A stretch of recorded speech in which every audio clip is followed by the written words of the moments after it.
ఈ మార్క్ సువార్త మనం గమనిస్తేనండి, మార్క్ ఎలా ఉంటుందంటే చాలా స్పీడీ అండ్ ఫాస్ట్గా ఉంటుంది మార్క్ సువార్త. ఆయన మీరు ఉదాహరణకు మనం మాట్లాడితే మార్క్ సువార్త 2వ అధ్యాయంలో ఉన్న విషయాలు మత్తయి సువార్త 11, 12 అధ్యాయాల్లో ఉంటాయి. ఇదే మార్క్ సువార్త 2వ అధ్యాయంలో ఉన్న విషయాలు లూకా సువార్త 5వ అధ్యాయంలో ఉంటాయి. మార్క్ చాలా ఫాస్ట్గా రాస్తాడు విషయాలన్నింటినీ. యేసుక్రీస్తు వారి జీవితంలో ప్రతి విషయాన్ని ఆయన రాయడు. మార్క్ ఎలా రాస్తాడంటే ఆయన్ని దేవుడిగా చూపించడానికి ఏవైతే సరిపోతాయో అవే రాసుకుంటూ వెళ్ళిపోతాడు మార్క్.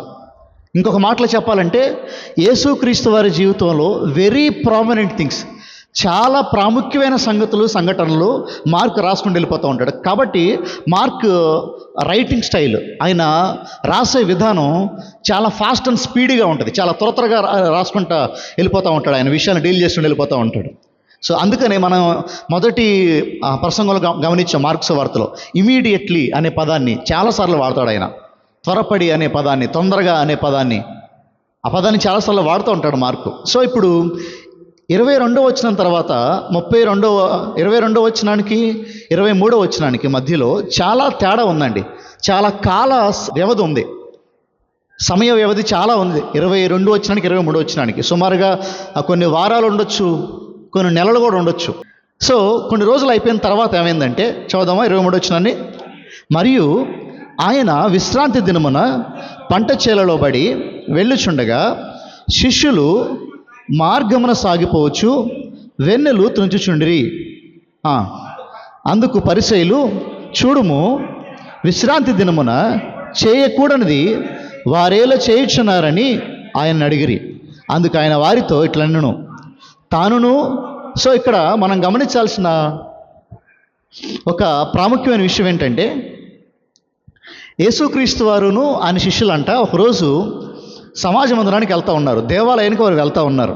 విశ్రాంతి దినము అనగా ఆ రోజు విశ్రాంతి దినం అంటే ఆ రోజులో శనివారం, ఈరోజు విశ్రాంతి దినం అంటే మనకేంటి ఆదివారం. సో ఆ రోజు విశ్రాంతి దినం వారు ఏం చేస్తారంటే ఉదయాన్నే బయలుదేరి చర్చికి వెళ్తున్నారు. వారు దేవాలయానికి వెళ్తున్నారు. ఎవరెవరు వెళ్తున్నారు అంటే యేసుక్రీస్తు వారు, ఆయనతో కలిసి ఆయన శిష్యులు కలిసి వారు మార్గం గుండా వెళ్తూ ఉన్నారు. మార్గం గుండా వెళ్తూ ఉంటే ఒక పంట చేను కనిపించింది. ఆ పంట చేలోనంట వారు వెన్నెలు తుంచుచుండిరి. అక్కడున్న ఆహారాన్ని, ఆ పండిన పంటని వీరు తుంచుకుని దాన్ని చెరిగి దాన్ని చేతిలో దాన్ని సరి చేసుకుని దాన్ని తింటా మొదలుపెట్టారు. వెళ్ళే మార్గంలో ఆకలేసింది శిష్యులకి. సో వీరేం చేశారంటే వెళ్తూ వారి దగ్గరున్న ఆ పంట చేలో పడి వెళ్తూ ఉన్నారు. ఆ రోజుల్లో మనలాగా ఇట్లాగా మెయిన్ రోడ్స్ ఉండవు కాబట్టి, మనలాగా తార్ రోడ్లు లేవు కాబట్టి పొలాల మధ్యలో నుంచి అట్లా స్థలాల మధ్యలో నుంచి వెళ్తూ ఉండేవారు ఆ రోజుల్లో. ఒక మార్గం నుంచి ఇంకో మార్గం, ప్రదేశం నుంచి ఇంకో ప్రదేశానికి వెళ్ళాలంటే. సో వీరు వెళ్తూ ఉన్నప్పుడు అంట ఒక చేలో వీరికి కొంచెం ఆహారం కనిపించింది. ఆ ఆహారాన్ని తుంచుకుని వారు తింటం మొదలుపెట్టారు. ఎవరు తింటున్నారంట? శిష్యులు తింటున్నారు. శిష్యులు తింటుంటే అక్కడ శిష్యుల్ని ఎవరు చూశారంటే ఈసారి పరిసయ్యులు చూశారంట. పరిసయ్యులు చూసి అంటున్నారు, అయ్యో ఇదిగో చూసావా, నీ శిష్యులు చేయకూడని పనిని వీరు చేస్తున్నారు. ఏది చేయకూడని పని? పక్కవాడి పొలంలోకి వెళ్ళి దొంగతనం చేసే పని వీరు చేసింది కాదు. పాత నిబంధన గ్రంథంలో ద్వితీయోపదేశ కాండంలో మీరు చూస్తే ఇదిగో ఎవరైనా ఎవరి పంట పొలంలోకైనా వెళ్ళి వారికి కావాల్సినంత ఆహారం తిని రావచ్చు, వారి సంచులో నింపుకొని రాకూడదు. కానీ పాత నిబంధన గ్రంథంలో దేవుడు పెట్టిన నియమం, దేవుడు పెట్టిన ఆజ్ఞ ఏంటంటే ఎవరికన్నా ఆకలేసిందనుకోండి, వారు ఏ పంట పొలంలోకి వెళ్ళి వారికి అనిపించింది తుంచుకుని అక్కడే తినేసి రావచ్చు ఇంటికి. సో ఇది దేవుని వాక్యం ప్రకారం నేను చేసింది కరెక్టే. కానీ మరి పరిసయ్యులు దేన్ని తప్పట్టారంటే విశ్రాంతి దినం రోజు ఒక మనిషి ఏ పని చేయకూడదు అని దేవుడు చెప్పాడండి. విశ్రాంతి దినం అంటే ఈరోజు మనకు అర్థం కావాలంటే ఆదివారం రోజు దేవుడు ఏ పని చేయొద్దని చెప్పాడు. ఇజ్రాయెల్ దేశంతో, యూదా జనాంగంతో దేవుడు చెప్పిన మాట ఏంటంటే, నేను విశ్రాంతి దినాన్ని ఇచ్చాను మీకు, ఆ దినంలో మీరు ఏ పని పెట్టుకోవద్దు, మీరు ఉద్యోగాలకు వెళ్ళొద్దు, మీరు వ్యాపారాలకు వెళ్ళొద్దు, మీరు పొలాలకు వెళ్ళొద్దు, దున్నొద్దు, తీసుకురావద్దు, ఏం చేయొద్దు. జస్ట్ మీరు ఏం చేయాలంటే మీ కుటుంబం మీరు కలిసి నా సన్నిధిలో గడపండి ఆ రోజంతా అని దేవుడు కొన్ని నియమాలు ఇచ్చాడు పాత నిబంధన గ్రంథంలో. ఇప్పుడు ఆ నియమాల్లో తప్పేం లేదు, ఆ నియమాల్లో ఇబ్బంది ఏం లేదు. కానీ సమస్య అంతా ఎక్కడొచ్చిందంటే ఈ పరిసయ్యులు శాస్త్రులు ఏం చేశారంటే ఆ నియమాలకి చాలా అతికించేశారు. చాలా పెద్ద పెద్ద నియమాలు తీసుకొచ్చేశారు. ఉదాహరణకి ఎంత భయంకరమైన నియమాలు తీసుకొచ్చారంటే విశ్రాంతి దినం రోజు స్నానం చేయకూడదు. ఎందుకు స్నానం చేయకూడదంటే ఒకవేళ స్నానం చేస్తున్నప్పుడు ఆ నీళ్లు పక్క బండ మీద పడితే, మన బండ మీద కాకుండా పక్క బండ మీద పడితే అది బండను తుడిచినట్టు అవుద్ది. కాబట్టి అది పెద్ద పని, కాబట్టి ఆ రోజు స్నానం చేయకూడదు. విశ్రాంతి దినం రోజు కుర్జీ జరపకూడదు. నేల మీద కుర్చీ ఉందనుకోండి, ఆ కుర్చీ జరపకూడదు. ఎందుకంటే కుర్చీ జరిపితే అది నేలను దున్నినట్టు అవుద్ది, కాబట్టి అది జరపొద్దు. ఎవరు పెట్టారు? దేవుడు పెట్టలేదు. ఇవన్నీ ఎవరు పెట్టారు తెలుసా? పరిసయ్యులు శాస్త్రులు దీనికి చాలా పెట్టేశారు. చాలా నియమాలు అతికిచ్చేసారు తీసుకొచ్చి. దేవుడేం చెప్పాడంటే బాబు మీ పనులు ఆపేయండి, మీ పొలం పనులు ఆపేయండి, మీ వ్యాపారాలు ఆపేయండి, మీరు మీ కుటుంబం కలిసి నా దగ్గరికి రండి, నా దగ్గర విశ్రాంతి తీసుకోండి, నా దగ్గర మీరు సేద తీర్చుకోండి అని ప్రభువు చెప్పాడు. కానీ శాస్త్రులు ఏం చేశారో తెలుసా? దానికి చాలా నియమాలు యాడ్ చేశారు, చాలా నియమాలు దానికి జోడించారు. ఎంత భయంకరమైన నియమాలు జోడించారంటే ఒక స్త్రీ అంట ఆ రోజు తన ముఖాన్ని అద్దంలో చూసుకోకూడదంట. ఎందుకు చూసుకోకూడదంటే ఒకవేళ తెల్ల వెంట్రుకు వస్తే పీకేసింది అనుకో, అది కూడా పెద్ద పని, కాబట్టి చూసుకోకూడదు. ఇంకా ఎంత దారుణంగా ఉండే అంటే వాళ్ళ నియమాలు. ఆ రోజు ఒకవేళ విశ్రాంతి దినం అయితే, విశ్రాంతి దినం రోజు ఎవరైనా యుద్ధానికి వచ్చారనుకోండి, ఆ యుద్ధానికి వచ్చినప్పుడు కత్తి పట్టుకోవద్దు. ఎందుకంటే కత్తి పట్టుకోవడం కూడా ఒక పనే కాబట్టి, సో కత్తి పట్టుకోవద్దు. అలా అని చెప్పి చాలామంది యూదులు చచ్చిపోయారండి. చాలామంది యూదులు యుద్ధాల్లో విశ్రాంతి దినం రోజు యుద్ధం చేసి చచ్చిపోయారు. సో మీరు గమనించాల్సిన విషయం ఏంటంటే, శ్రద్ధగా వినండి, అక్కడ విషయం ఏంటంటే దేవుడు చెప్పింది ఒక విషయం విశ్రాంతి దినం గురించి, వీరు చేసేది ఇంకో విషయాలు. విశ్రాంతి దినం ఎంతో హాయిగా సంతోషంగా ప్రభు సన్నిధిలో గడపాల్సింది పోయి విశ్రాంతి దినాన్ని వీరు ఎంతో భారంగా చేశారు. చూడండి, ఇక్కడ శిష్యులు ఏం చేశారు? ఒక పొలంలోకి వెళ్ళారు, పంట చేల్లోకి వెళ్ళి అక్కడ కొంచెం ఆహారం ఉంటే దాన్ని ఏం చేశారంటే వీరు తీసుకుని తిని మళ్ళీ వెళ్ళిపోతున్నారు మార్గంలో. అది తప్ప? వాక్యానుసారంగా తప్పు కాదు, పాత నిబంధన ప్రకారం తప్పు కాదు అది. కానీ వీరి భావం ఎక్కడ వచ్చిందంటే, ఇదిగో కనీసం అది తినకూడదు కదా విశ్రాంతి దినం రోజు, వీరు కనీసం దాన్ని తుంచకూడదు కదా, తుంచడం కూడా పనే కదా. కాబట్టి నీ శిష్యులు ఏం చేశారు? తప్పు చేశారు అని యేసుని వచ్చి అడిగారంట. చూడండి, ఎందుకు ఇక్కడ ఈ మాట చెప్తున్నానంటే, ఆ రోజు దేవుడు చెప్పిన విధానం ఒకటి, దేవుడు విశ్రాంతి దినాన్ని ఆచరించమని చెప్పిన విధానం ఒకటి, శాస్త్రులు పరిసయ్యులు దాన్ని చూపించిన విధానం ఇంకొకటి. వారు ఎంత భయంకరంగా ఉండేవారంటే శాస్త్రులు పరిసయ్యులు, ఎవరికన్నా అనారోగ్యం వచ్చిందనుకోండి విశ్రాంతి దినం రోజున, అమ్మ నేను విశ్రాంతి దినం అనే మాట ఉపయోగిస్తున్నాను. విశ్రాంతి దినము అంటే మనకు అర్థం చేసుకోవాలంటే అదేమనుకోవచ్చు, ఆ రోజుల్లో అదేంటిది? శనివారం. ఆ రోజుల్లో అదేంటిదమ్మా? సో నేను విశ్రాంతి దినం అన్నప్పుడల్లా మీ హృదయాల్లో ఆదివారం అని గుర్తుపెట్టుకోండి, ఓకేనా? సో అక్కడ ఆ విశ్రాంతి దినాన్ని సంతోషంగా గడపాల్సిన సమయాన్ని ఈ శాస్త్రులు పరిసయ్యులు ఏం చేశారంటే అది ఎంతో భారంగా మార్చేశారు. అమ్మో విశ్రాంతి దినం వచ్చిందా, ముందే పనులు చేసుకోవాలి. అమ్మో విశ్రాంతి దినం రాబోతుందా, వంటలే వండుకోకూడదు, ఎటు వెళ్ళకూడదు. ఆ రోజు అంట కేవలము 3000 అడుగులు మాత్రమే నడవాలంట. ఎంత నడవాలంట? 3000 అడుగుల కంటే ఒక అడుగు ఎక్కువ నడిచామనుకోండి వాడిని చంపేయాలంట ఆ రోజు. చూడండి ఎంత దారుణంగా చేశారో. అంత మాత్రమే కాదు, ఒక ఎండిపోయిన ఖర్జూర వృక్షము ఎంత బరువు ఉంటుందో దాంట్లో సగం బరువు మాత్రమే ఎత్తాలంట.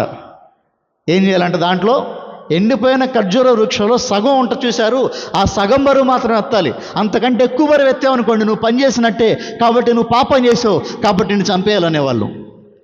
చూడండి, ఆ రోజుల్లో యూదుల్ని ఎంత కట్టడి చేశారో మీరు గమనించండి, ఎంత దారుణంగా వారి గొంతు పిసుకుతున్నారో మీరు గమనించండి. కదిలినా తప్పే, మెదిలినా తప్పే విశ్రాంతి దినం. అసలు విశ్రాంతి దినం అంటే ఏంటి? దేవునితో ఒక మనిషి తన కుటుంబం సంతోషంగా గడిపే సమయాన్ని వీరేం చేశారంటే మొత్తం రూల్స్ పెట్టేశారు. ఇలా నడు, అలా నడవద్దు, ఇలా చేయి, అలా చేయొద్దు, ఇలా మాట్లాడు, అలా మాట్లాడొద్దు, ఇంత దూరం వెళ్ళమాక. ఒక గొర్రె పడిపోయింది అనుకోండి విశ్రాంతి దినం రోజు గొంతులో, ఒక గొర్రె విశ్రాంతి దినం రోజున బావిలో పడిపోయింది అనుకోండి, దాన్ని తీమాకు. ఎందుకంటే గొర్రెని తీస్తే అదేమైపోద్ది? పని అయిపోద్ది. కాబట్టి ఆ పని చేయమాకు నువ్వు. ఇప్పుడు చూడండి, దేవుడు నియమించిన విధానాన్ని వీరేం చేశారంటే నియమ నిష్టలతో నింపేశారు దాన్ని. దేవుడు విశ్రాంతి దినాన్ని సంతోషకరంగా ఆహ్లాదకరంగా ఆయన దగ్గర తనివి తీర్చుకోవాలని పెట్టిన విషయాన్ని వీరేం చేశారంటే భారంగా మార్చేశారు. సో అలాంటి పరిస్థితుల్లో వీరేం చేశారంటే ఆ వెన్నెలు ఏం చేస్తున్నారంటే తుంచుకుని వీరు తింటున్నారు. వెంటనే ఎవరు పట్టుకున్నారు? వీళ్ళని వచ్చి పరిచయాలు పట్టుకున్నారు. పట్టుకుని అంటున్నారు, చూసావా ఈ శిష్యులు ఏం చేస్తున్నారు? విశ్రాంతి దినం రోజున చేయకూడని పని వీరేం చేస్తున్నారు వీళ్ళు. కాబట్టి వీరిని ఏం చేద్దాం, చంపేద్దామా అన్నట్టు మాట్లాడుతున్నారు వాళ్ళందరూ వచ్చి, పరిశీలు అందరూ వచ్చి. అప్పుడు యేసుక్రీస్తు వారు అన్నారు, చూడండి ఆమె ఏమన్నారు. అందుకు ఆయన వారితో ఇట్లా, నేను తానును తనతో కూడా ఉన్నవారును ఆకలిగొనున్నందున దావీదునకు అవసరం వచ్చినప్పుడు అతను చేసినది మీరెన్నడూ చదవలేదా? అబ్యాతారు ప్రధాన యాజకుడే ఉండగా దేవమందిరంలోనికి వెళ్ళి యాజకులే గాని ఇతరులు తినకూడని సుముఖపు రొట్టెలు తాను తిని తనతో కూడా ఉన్నవారికి ఇచ్చను కదా అని చెప్పాను. సో ఇది మీరు గమనిస్తే యేసుక్రీస్తు వారు ఏం చెప్తున్నారంటే, బాబు మీరు మర్చిపోయారేమో, దావీదు తన జీవితంలో ఒకసారి దావీదుని సౌలు తరుముతూ ఉంటాడు. దావీదు తన ప్రజల్ని, దావీదు తన సైన్యాన్ని సౌలు చంపేదని తరుముతూ ఉంటాడు. వారు ఏమీ అన్నం పెట్టుకోవాలి, వారి దగ్గర ఆహారం ఏం పెట్టుకోలేదు. దావీదు వారి శిష్యులు, దావీదు వారి జనాంగం. సో వారు పరిగెత్తుకుంటూ పారిపోయారు.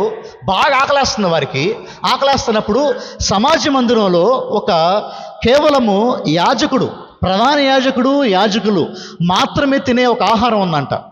ఆహారం ఎవరు తినకూడదు, మనలాంటి మనుషులు తినకూడదు ఆహారాన్ని. కేవలం ఎవరు తినాలంటే ఆ సమాజ మందిరంలో ఎవరు తినాలంటే యాజకుడు మాత్రమే తినాల్సిన ఆహారం అది. అలాంటి ఆహారాన్ని ఎవరు తిన్నారో తెలుసా? దావీదుకి ఆకలేసి ఆ యాజకుడిని అడిగాడు. ఆ యాజకుడి పేరు చూసారా మీరు? అబ్యాతారుని అడిగినప్పుడు అబ్యాతారు ఆ రొట్టెల్ని ఎవరికి ఇచ్చాడు? దావీదుకి ఇచ్చాడు. అంటే అదొక రూల్ ఉంది పాత నిబంధన గ్రంథంలో. ఆ రూల్ ఏంటంటే ఈ రొట్టెలు కేవలము యాజకుడు మాత్రమే తినాలి, ఎవరు తినకూడదు ఈ రొట్టెల్ని. ఒకవేళ ఎవరైనా తిన్నారనుకోండి వారు శాపగ్రస్తులు అవుతారు అని చెప్పి ఒక రూల్ ఉంది పాత నిబంధన గ్రంథంలో. సో ఇప్పుడు దావీదు ఏం చేశాడు? ఆ రూల్ని బ్రేక్ చేశాడా, బ్రేక్ చేయలేదా?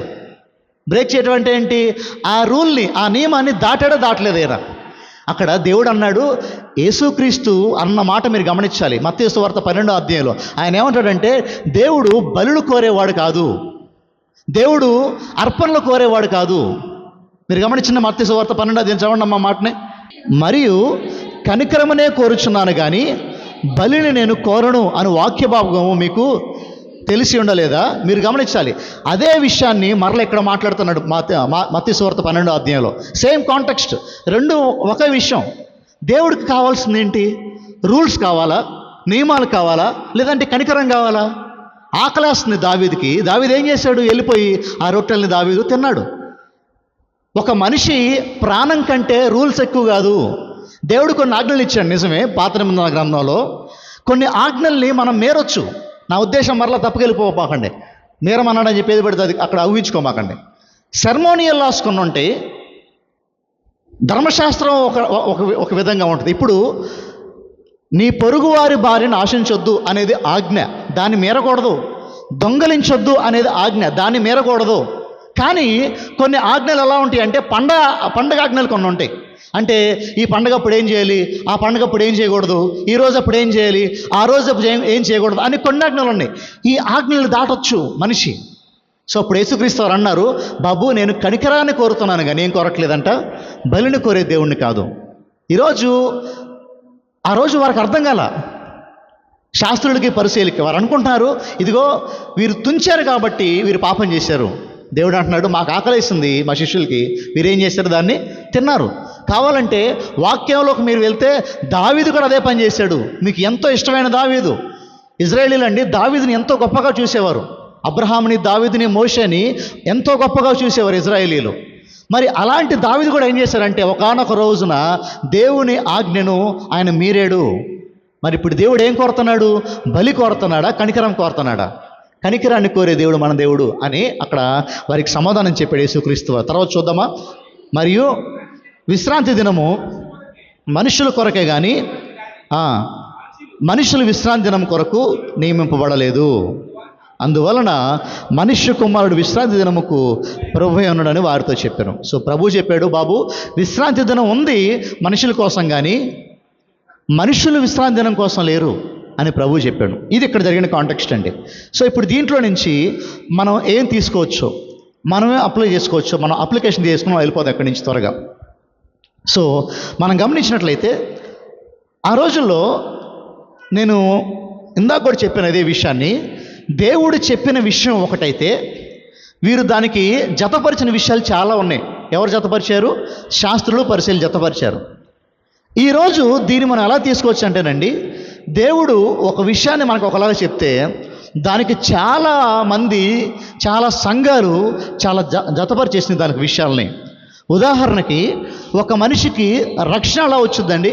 ఒక వ్యక్తి పాపం చేశాడు, పాపాత్ముడు, యేసయ్యని తెలుసుకోలేదు. ఇప్పుడు వీడు రక్షించబడాలంటే ఏం చేయాలంటే తన పాపాలు ప్రభు దగ్గర ఒప్పుకొని, యేసుక్రీస్తు దేవుడు ఒప్పుకొని వాడు మారమనసు పొందితే, వాడు పాపాన్ని వదిలేస్తే వాడు ఏమైపోయినట్టు. ఇదే సింపుల్ రక్షణ ఒక మనిషికి ఎలా వచ్చిందంటే చాలా సింపుల్గా దేవుడు పెట్టాడు. కానీ ఈరోజు నియమాలు ఏం చేశారంటే, చాలా సంఘాలు ఏం చేసినాయంటే, ఒక మనిషి రక్షణ పొందాలంటే వాడికి భాషలు రావాలని చెప్పారు. వాడు భాషలు మాట్లాడితేనే వాడికి రక్షణ వచ్చినట్టు అని చెప్పారు. మరి నిజంగా వాక్యంలో భాషలు మాట్లాడితేనే రక్షణ ఉన్నట్టు ఎక్కడన్నా వాక్యం చెప్తుందా? ఎక్కడ వాక్యం చెప్పట్లా. కానీ ఈరోజు చాలా సంఘాలు చాలామందిని ఎలా మోసం చేస్తున్నారంటే, ఇదిగో ఒక మనిషి భాష మాట్లాడితేనే వాడు రక్షణ పొందినట్టు. ఈరోజు దేవుని వాక్యానికి చాలా జతపరిచేస్తున్నారు, తీసుకొచ్చి చాలా నియమాలని. ఇంకొకరు అంటారు అగ్ని బాప్తిసం ఉండాలి. అసలు అగ్ని బాప్తిసం బైబిల్ ఎక్కడ మాట్లాడింది? అగ్ని బాప్తిసం ఖచ్చితంగా ఒక మనిషికి ఉండాలని చెప్పి. కానీ ఈరోజు చాలా సంఘాలు ఏం చేస్తున్నారంటే ఇలాంటి విషయాలు మాట్లాడుతున్నారు. మీరు ఇంకా కొన్ని సంఘాలు చూడండి, ఆర్సీఎంల దగ్గరికి వెళ్ళండి, వాళ్ళు వెంటనే అంటారు, ఇదిగో మీరేం చేయాలంటే మేరీ మాతకు ప్రార్థన చేయాలంటారు. ప్రార్థన చేయకపోతే మీ ప్రార్థన చెల్లదంటారు. ఎవరు జతపరిచి రిటర్నీటికి తీసుకొచ్చి? మనుషులు జతపరిచేసి రిటర్నీటికి తీసుకొచ్చి ఆ భాషలు కానీ ఆ రక్షణ విషయంలో కానీ ప్రార్థన మేరీ మాతకు చేయాలా? ఎందుకు చేయాలి మేరీకి ప్రార్థన? ఎక్కడుంది బైబిల్లో? బైబిల్ ఎక్కడ ఉందా చేయమని? ఆమె మనలాగా పాపే కదా, ఆమెకి రక్షకుడు కావాలి కదా, ఆమె మారు మనసు పొందాలి కదా, ఆమె పునరుద్ధానంలో మరలా లెగిసే స్త్రీయే కదా ఆవిడ కూడా. ఆవిడలో గొప్పే ఉంది మేరీలో. అది ఎవరు ఆలోచించరు దాని గురించి. ఈరోజు ఎక్కడో నియమాలు యాడ్ అయిపోయినాయి, ఎక్కడో ఎవడో యాడ్ చేశాడు మనకి క్రైస్తవానికి వచ్చేసి. ఈరోజు గమనించండి, ఒక క్రైస్తవుని అడగండి, మీ హృదయాలు మీరు అడుక్కోండి, బైబిల్ చదవటం ఎక్కువ గుడికి రావటం ఎక్కువ అని అడగండి. ఒక ప్రశ్న. వారం అంతా బైబిల్ చదవటం ముఖ్యమా, లేదంటే ప్రతి వారం క్రమం తప్పకుండా గుడికి రావటం ముఖ్యమా? ఏం చెప్తారు సమాధానం మీరు? ప్రతిరోజు క్రమం తప్పకుండా బైబిల్ చదవటం ముఖ్యమా ఒక మనిషికి, లేదంటే ప్రతి వారం క్రమం తప్పకుండా గుడికి రావటం ముఖ్యం ఒక మనిషికి? ఈరోజు క్రైస్తవం ఏమైపోయిందంటే ప్రతిరోజు బైబిల్ చదవకపోయినా పర్లేదు, క్రమం తప్పకుండా గుడికి వస్తే చాలు. ఇదేంటి నియమం మనం పెట్టుకున్నాం? ఆలోచించాలి. అన్నిటికంటే కోర్ నియమం ఏంటంటే, కోర్ విషయం ఏంటంటే, బాబు మొట్టమొదటిగా ప్రతిరోజు బైబిల్ చదవాలి, నువ్వు వాక్యం నీలో హృదయంలో ఉండాలి, అది నియమం. ఈరోజు క్రైస్తవం ఏం చేస్తుందంటే గుడికి వస్తే చాలు, బైబిల్ చదవకపోయినా పర్లేదు. నేను చెప్తున్నాను, ఈరోజు చదువు వచ్చిన మీ అందరికీ, మీరు చదువు వచ్చినా సరే వాక్యం చదవట్లే కదా, మీకు మీరే శాపాన్ని తెచ్చిపెట్టుకుంటున్నారని జ్ఞాపకం చేసుకోండి దయచేసి. దేవుడు చెప్పిన విషయాల్ని ఈరోజు మనుషులమైన మనం చాలా యాడ్ చేసాం వాటికి. ఈరోజు సమాజంలో ఇంకా కొన్ని విషయాలు చెప్పాలి నేను ఈరోజు. ఏంటంటే దేవుని చిత్తం తెలుసుకోవటం ఎలాగా అని అడగండి కొంతమందిని. కొన్ని సంఘాల వాళ్ళ దగ్గరికి వెళ్ళి దేవుని చిత్తం తెలుసుకోవటం ఎలా అని అడగండి. వాళ్ళు అంటారు, దేవుని చిత్తం తెలుసుకోవాలంటే నీ హృదయంలో నెమ్మది ఉండాలంట. ఏముండాలంట? నీ హృదయంలో నెమ్మది ఉండాలి. నీ హృదయంలో నెమ్మది ఉంటే, సమాధానం ఉంటే అది దేవుని చిత్తమే అంటారు. ఎవరు చెప్పారు? ఎక్కడుంది బైబిల్లో? నీ హృదయంలో నెమ్మది ఉంటే అది దేవుని చిత్తం అని బైబిల్ ఎక్కడుంది? మనుషులు కల్పించారు దీన్ని. ఉదాహరణకు ఆలోచించండి. ఇప్పుడు ఒక కుర్రోడు ఉన్నాడు, వాడికి పెళ్లి చేసుకోవాలని ఉంది. వాడికి 2 సంబంధాలు వచ్చినాయి. ఎన్ని సంబంధాలు వచ్చినాయి? 2 సంబంధాలు. ఒక అమ్మాయి క్రైస్తవరాలు, ఒక అమ్మాయి క్రైస్తవరాలు కాదు. క్రైస్తవరాలేమో నల్లగా బాలేదు, కొంచెం వికారంగా ఉంది. క్రైస్తవరాలు కానమ్మాయి ఏమో అందంగా తెల్లగా అద్భుతంగా ఉంది. వీడేం కోరుకుంటాడు? అందంగా ఉన్నదాన్ని కోరుకుంటాడు. ఇప్పుడు వాళ్ళు చాలామంది అంటారు, ఇదిగో నీ హృదయంలో నెమ్మది ఉంటే అది దేవుని చిత్తమే అన్నారు. ఇప్పుడు ఈ హృదయంలో ఎప్పుడు నెమ్మది వచ్చింది వీడికి? మీకు అర్థమవుతుందా? హృదయంలో నెమ్మది ఎప్పుడు వస్తుంది అంటే, తెల్లమ్మాయిని చూసి వీడికి ఏమొచ్చుద్ది? నెమ్మది వచ్చింది. ఈ కొంచెం బాగలేని అమ్మాయిని చూసి నెమ్మది వచ్చిందా? కాబట్టి ఇది దేవుని చిత్తం అనుకుందామా? లేదు, వాక్యం చెప్పలేదు ఆ విషయాన్ని. హృదయంలో నెమ్మది ఉంటే దేవుని చిత్తం అనే అబద్ధ బోధలు తీసేయాలి మనం ఈరోజు. నేను ఈరోజు కొన్ని విషయాలు, బయట విషయాలు కూడా మాట్లాడుతున్నాను. ఎందుకంటే ఈరోజు సమాజం బయట అండి బైబిల్లో లేని విషయాల్ని కలిపేసుకుని ముందుకెళ్ళిపోయే సమాజంలోకి వచ్చాం మనం. ఈరోజు క్రైస్తవుడు ఏం మాట్లాడినా సరే మీరు గమనించండి, యేసయ్యను ఒక ప్రశ్న అడిగారండి వచ్చి శాస్త్రులు పరిసయ్యులు. యేసయ్య వెంటనే ఆయనకున్న జ్ఞానంతో మాట్లాడా, వాక్య జ్ఞానంతో మాట్లాడా? మీకు అర్థమవుతుందా? యేసుక్రీస్తు వారు తనకున్న జ్ఞానంతో విషయాన్ని మాట్లాడా, వాక్య జ్ఞానంతో మాట్లాడారు ఒక విషయాన్ని. వాక్య జ్ఞానంతో అంటే క్రైస్తవుడికి అన్నిటికంటే ముఖ్యంగా ఏం కావాలి తెలుసా? వాక్య జ్ఞానం కావాలి.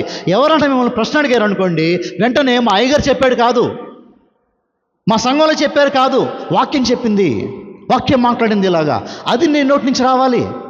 అయ్యగారు తప్పు చెప్పొచ్చు, మనుషులు తప్పు చెప్పొచ్చు, డాక్టర్ని తప్పు చెప్పొచ్చు, కానీ వాక్యం తప్పు చెప్పదు. ఈరోజు క్రైస్తవులు చేయవలసిన పనిని సాతాను చేయకుండా ఎంత తెలివిగా ఆపుతున్నాడో మీరు గమనించండి. క్రైస్తవుడు అన్నిటికంటే ముందు చేయాల్సింది ఏంటి? వాక్యం చదవటం. ఇప్పుడు క్రైస్తవుడు చేయని పని ఏంటి? వాక్యం చదవటం. సైతాన్ ఏం చెప్తున్నాడంటే మీ హృదయంలోకి, పర్లేదు మీరు గుడికి వెళ్ళిపోండి చాలు, వాక్యం చదవకపోయినా పర్లా, మీరు క్రమం తప్పకుండా గుడికి వెళ్ళండి చాలు, ఇంట్లో వాక్యం చదవమాకండి పర్లేదు. తద్వారా ఏమవుతుందంటే ఎవడు అడిగే ప్రశ్నకు సమాధానం చెప్పలేవు, ఎటు గాలి కొడితే అటు వెళ్ళిపోతావు, ఎవరు కరెక్ట్ అంటే వాళ్ళ మధ్యలోకి వెళ్ళిపోతావు, నీకంటూ నియమం ఉండదు, నీకంటూ వాక్యం చెప్పింది తెలియదు, తానా అంటే తందానా అంటావు. నేను చెప్దాం అనుకున్న విషయం ఏంటంటే ఈరోజు క్రైస్తవుడికి అన్నిటికంటే మూలంగా ఉండవలసిన విషయం ఏంటంటే దేవుని వాక్యం మీద వాడికి పట్టు ఉండాలి. వాళ్ళకి అర్థం కావాలి దేవుని వాక్యం ఈ విషయం గురించి ఏం మాట్లాడింది. చాలామంది డినామినేషన్ ఉంటారండి, కొన్ని సంఘాలు ఉంటాయి. ఆ సంఘాలు ఏం చెప్తారంటే, ఇదిగో మీరు చెవుకి దిద్దులు పెట్టుకోవద్దు, మెడకి గొలుసు వేసుకోవద్దు, లేదంటే మెడలో గొలుసు వేసుకోమాకండి, చేతికి రింగు పెట్టుకోమాకండి అని చెప్తారు. మరి ఇప్పుడు దానికి మీరేం చెప్తారు? మా అయ్యగారు మాకు చెప్పలేదండి అంటారు. వాక్యం ఏం చెప్పింది చూడరు మీరు. ఎవరన్నా ఏదైనా ప్రశ్న అడిగారు అనుకోండి, మేరీ మాతకి ఎందుకు మీరు ప్రార్థన చేయాలని అడిగారు అనుకోండి, మా అయ్యగారు చెప్పారండి. కాదు వాక్యం చెప్పాలి. నేను చదివాను వాక్యం ఇది ఉంది, విగ్రహారాధన వద్దని చెప్పింది, దేవుడికి మాకు మధ్యలో మధ్యవర్తి లేడని చెప్పింది వాక్యం. కాబట్టి మాకు దేవుడికి మధ్యలో మధ్యవర్తి క్రీస్తు మాత్రం ఉన్నాడు, మరియమ్మ కాదు, పేతురు కాదు, పౌలు కాదు అని చెప్పగలగాలి. నువ్వు ఎప్పుడు చెప్తావు? వాక్యం తెలిసి చెప్తావు. మరి ఇప్పుడు సమస్య ఏంటంటే ఆ రోజు యూదులతో సమస్య, ఈరోజు మనతో సమస్య. యూదులందరూ ఆ ఆచారాల్లో పడిపోయారు. ఎందుకు పడ్డారో తెలుసా? శాస్త్రులు పరిసయ్యులు చెప్పింది నిజం అనుకుంటున్నారు వాళ్ళు. ఈరోజు సమాజం అందరూ ఒక వంకర మార్గంలోకి ఎందుకు వెళ్ళిపోతున్నారు తెలుసా? వాక్యం తెలియనోడు వచ్చి అది కరెక్ట్ అని చెప్తే దాన్ని నమ్ముతున్నాం మనం, ముందుకు వెళ్ళిపోయి. విజ్ఞత ఆలోచించుదాం ఒకసారి దయచేసి ఈరోజు ఈ మాటల్ని. ఈరోజు ఏదైనా సరే వాక్యంతో పరీక్షించుకుందాము. ఏ సమస్య అయినా, ఏ ప్రశ్న అయినా, ఎలాంటి విషయమైనా వాక్యంతో పరిశీలన చేసుకోవాలి. అలా పరిశీలన చేసుకోకపోతే మనల్ని మనం మోసం చేసుకుంటాం, అనేక మందిని మోసం చేసే వరంగా ఉంటాం మనం. ఏమండి? తర్వాత మీరు చదవండి ఆ వచనం ఒకసారి, నేను చదివేసి ముగిచేస్తాను. 27 చదవండి. మరియు విశ్రాంతి దినము మనుషుల కొరకే నియమింపబడింది కానీ మనుషులు విశ్రాంతి దినము కొరకు నియమింపబడలేదు. ఒకసారి ఆగండి ఇక్కడ. ఇప్పుడు దేవుడు ఆదాముని హవ్వని ఎప్పుడు చేశాడంటే ఎన్ని రోజు చేశాడు తెలుసా మీకు? ఆదాముని హవ్వని దేవుడు ఎన్ని రోజు చేశాడు? 6 రోజు చేశాడు. 6 రోజులు అయిపోయిన తర్వాత దేవుడు ఏం చెప్పాడు? ఒకరోజు ఏం చేశాడు? ఇప్పుడు చెప్పండి, విశ్రాంతి దినాన్ని ముందు చేశాడా, ఆదాముని హవ్వని ముందు చేశాడా? ఆదాముని హవ్వని. అంటే ఎవరి కోసం దేన్ని చేశాడు? ఆదాము హవ్వ కోసం విశ్రాంతి దినాన్ని చేశాడా, విశ్రాంతి దినం కోసం ఆదాము హవ్వని చేశాడా? అమ్మా, చుట్టాలు వస్తారు అని చెప్పి అన్నం వండుతారా? అన్నం వండారు కాబట్టి చుట్టాలను పిలుస్తారా? మీరు వండారు కాబట్టి పిలుస్తారా? మీకు అర్థమైందా? బిర్యానీ ఎందుకు చేస్తాం? చుట్టాలు వచ్చారు కాబట్టి మంచి కోడిని తీసుకొచ్చి 2 కేజీలు తీసుకొస్తాం.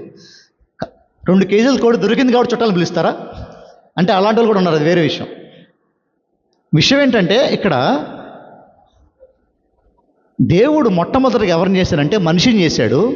మనిషిని చేసి, బాబు 6 రోజులు పనిచేయి, 6 రోజులు ఏం చేయి? పనిచేయి. 7వ రోజు ఏం చేస్తావు అంటే విశ్రాంతి తీసుకో. 7th డే ఏం చేస్తావు? విశ్రాంతి తీసుకో. ఇప్పుడు చెప్పండి, మీ ఇంట్లో కొత్త మిక్సీ కొన్నారండి, మంచి గ్రైండర్ కొన్న మిక్సీ కొన్నారు, కొని దాన్ని ఆన్ చేశారు, 3 రోజులు ఆపల, ఏమవుద్ది? పాడవద్దా? ఇంకా బాగా పని చేస్తుందా? ఒక కారు కొన్నారు, ఒక బైక్ కొన్నారు, దాన్ని తిప్పుతానే ఉన్నారు ఆపకుండా 3 రోజుల పాటు, ఏమైపోద్ది? అది దాని లైఫ్ తక్కువ పాడైపోద్ది. ఇప్పుడు దేవుడు అంటున్నాడు, బాబు మనిషికి విశ్రాంతి అవసరం. మనిషికి ఏం కావాలంట? విశ్రాంతి మనిషికి చాలా అవసరం. ఎంత అవసరం అంటే ఆ మనిషికి విశ్రాంతి లేదనుకోండి, అతడు ఆరోగ్యం క్షీణించిపోయే అవకాశం ఉంది. మీరు ఆదివారం శనివారం తేడా లేకుండా పనిచేస్తున్నారు అనుకోండి, వారం అంతా కొంతమంది గమనించండి, పని పని పని పని పని, వాడికి ఆదివారం ఉండదు, సోమవారం ఉండదు, పని చేస్తూనే ఉంటాడు.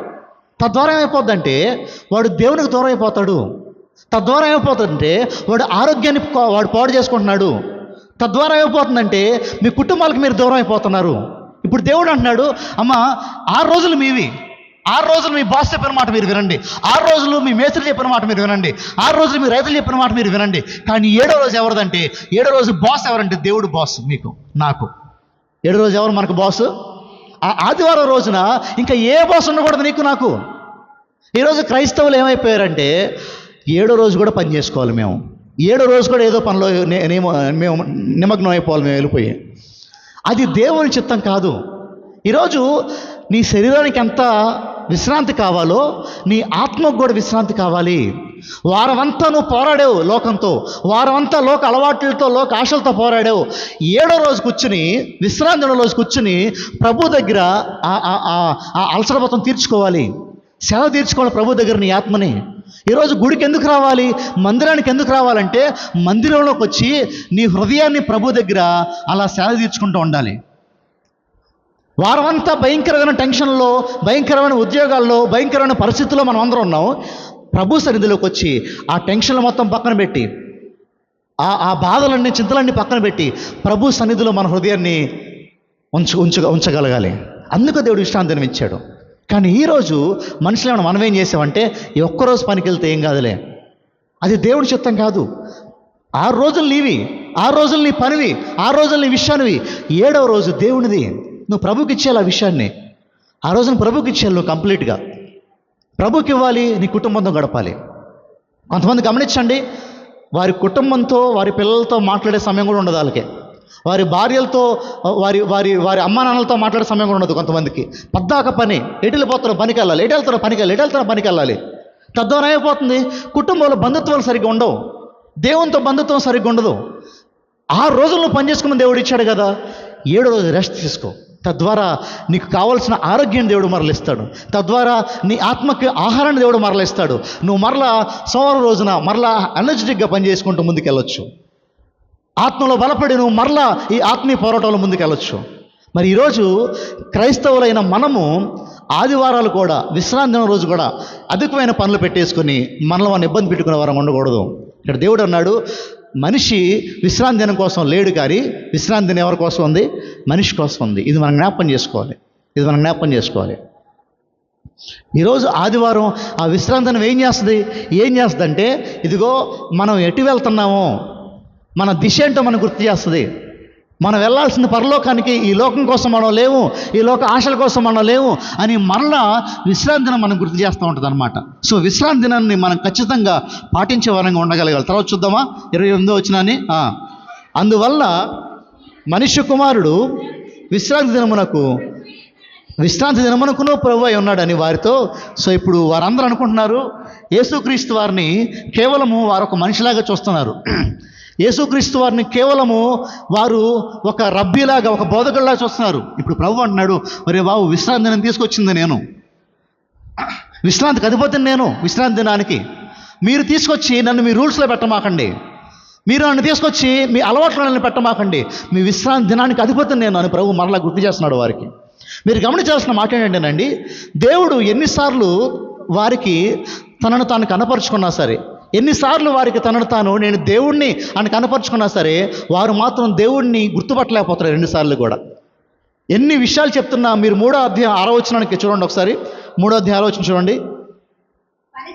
పరిసయ్యులు వెలుపటికి పోయి వెంటనే హేరోదీయులతో కలుసుకొని ఆయనను ఎలాగూ సంహరింతుమో, ఎలాగూ చంపేద్దాం అని ఆయనకి విరోధముగా ఆలోచన చేశారు. సో యేసుక్రీస్తు వారు ఎన్నిసార్లు ఆయన దేవుడిగా చూపించుకుంటున్నా సరే వారికి యేసయ్య అంటే కోపం ఎక్కువైపోతుంది. యేసుక్రీస్తు వారు బాబు నేనే మార్గము, నేనే సత్యము, మీ పాత మార్గం వదిలేయండి, మీ పాత దారులు వదిలేయండి, మీ పాత సాంప్రదాయాలు వదిలేయండి అని ఎన్నిసార్లు చెప్పినా సరే వారి కోపం పెరుగుతుంది కానీ తరగట్లేదంట. మీరు గమనించాల్సిన ఆఖరి మాట నేను చెప్పి ముగిచ్చేస్తాను. అదేంటంటే, ఈరోజు శాస్త్రులు పరిశీలు ఎలాంటి వారంటేనండి, ఫాల్ట్ ఫైండర్స్ వాళ్ళు. అంటే తప్పును వెతికేవారు వాళ్ళు. ఎలాంటి వారంట వారు? ఎక్కడ తప్పు ఉంది, వీడేం తప్పు చేశాడు, వాడేం తప్పు చేశాడు అని తప్పు వెతికేవాళ్ళు వీళ్ళందరూ. ఈరోజు క్రైస్తవంలో చాలామందివి ఎలా అయిపోయారంటే, ఎవడేం తప్పు చేస్తాడు, వాడు ఎన్ని రైట్ చేశాడో పట్టించుకోం, ఒక మనిషి ఎన్ని విషయాలు సరిగ్గా ఉన్నాడో పట్టించుకోం. ఇప్పుడు శాస్త్రులు పరిచయాల్లో ఎందుకు మారుమనసు లేదంటేనండి, యేసయ్య చేసిన బోధలు పట్టించుకోలేదు వీళ్ళు, యేసయ్య చేసిన మంచి పట్టించుకోలేదు వీళ్ళు, యేసయ్య చేసిన స్వస్థత పట్టించుకోలేదు వీళ్ళు. వీళ్ళేం పట్టించుకున్నారంటే, యేసయ్య తప్పు ఎక్కడ చేస్తాడు, యేసయ్య ఎక్కడ తప్పు మాట్లాడతాడు, యేసయ్య ఎక్కడ తప్పు దొరుకుతాడు, ఇదే పట్టించుకున్నారు వీళ్ళందరూ కలిసి. అందుకని వీరికి పరలోక రాజ్యంలో చోటు లేకుండా పోయింది. ఈరోజు కూడా నేను అదే మాట మాట్లాడతాను మరలా. విషయం ఏంటంటే, ఈరోజు క్రైస్తవులైన మనం కూడా చాలాసార్లు ఏం చేస్తామంటే, ఒక మనిషిలో తప్పే చూస్తూ ఉంటాం. ఎక్కడ తప్పు చేశాడు ఆయన, ఆమె ఎక్కడ తప్పు చేసింది, ఆమె ఎందుకు అలా తప్పు మాట్లాడింది, ఆయన ఎందుకు అలా తప్పు మాట్లాడాడు. తప్పు పట్టదు పద్దాక. ఒకవేళ తప్పు పట్టావా, ఆమెతో డైరెక్ట్గా వెళ్ళి మాట్లాడి, ఇదిగో నువ్వు చేసిన తప్పు, నువ్వు ఇలా చేయకూడదు అని చెప్పాలే కానీ పద్దాక తప్పులు వెతికే వారుగా మనం ఉండకూడదు.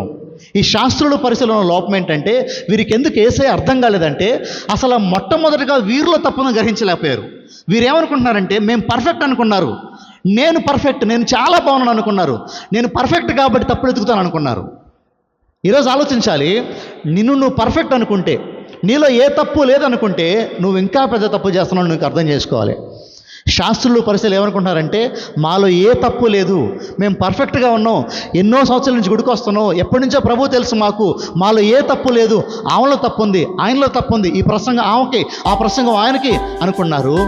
కాబట్టి వారు నరకానికి వెళ్ళిపోయారు. ఈరోజు ఫాల్ట్ ఫైండర్స్గా, తప్పు వెతికేవారుగా మనం ఉండడానికి వీలేదు సంగమా.